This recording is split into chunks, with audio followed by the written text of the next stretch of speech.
Bismillahirrahmanirrahim. Assalamualaikum warahmatullahi wabarakatuh. Sebelumnya perkenalkan, nama saya Lucy Yuliana Rahmadani dari kelas Ekonomi Syariah I NIM 401190274. Saya di sini akan menjawab pertanyaan dari soal yang telah diberikan oleh dosen pengampu mata kuliah Sosiologi Ekonomi, yaitu beliau Bapak Nanang Trihandoko MH. Untuk pertanyaan pertama mengenai faktor daya tarik turis datang ke Indonesia sehingga membuat devisa yang diperoleh pada sektor pariwisata cukup besar. Hal ini dikarenakan Indonesia sendiri memiliki potensi objek dan daya tarik wisata alam yang cukup tinggi. Antara lain berupa keanekaragaman hayati, atraksi kehidupan satwa liar, dan keindahan panorama alam. Nah, biasanya para turis berkunjung ke beberapa tempat di wilayah seperti Bali, Jakarta, Papua, Jawa, NTT, dan sebagainya. Di tempat-tempat tersebut terdapat keindahan alam yang menakjubkan dan dapat dinikmati oleh para turis untuk sekedar liburan menghilangkan rasa penat atau jenuh. Juga terdapat keunikan budaya serta sejarah pada beberapa tempat wisata yang dapat dijadikan suatu objek penelitian.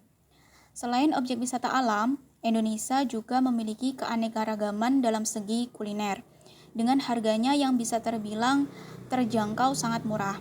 Kemudian fasilitas dan juga akomodasi yang diberikan cukup baik, serta ditambah pula dengan sikap keramahan masyarakat Indonesia yang membuat wisatawan asing betah untuk tinggal di Indonesia.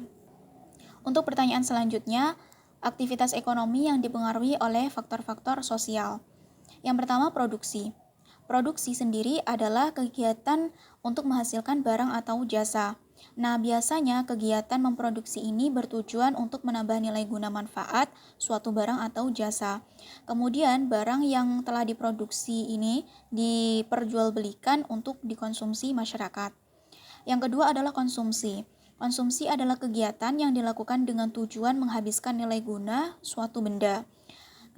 Kegiatan ini dilakukan untuk memenuhi kebutuhan dan memperoleh kepuasan. Nah, di sini sebagai konsumen harus bisa memilah antara kebutuhan dan keinginan, mana yang harus didahulukan. Yang terakhir adalah distribusi.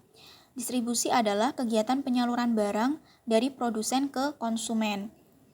Distribusi ini sangat penting dalam kegiatan ekonomi, karena tanpa adanya kegiatan distribusi ini, produk yang dibuat oleh produsen tidak akan sampai ke tangan konsumen.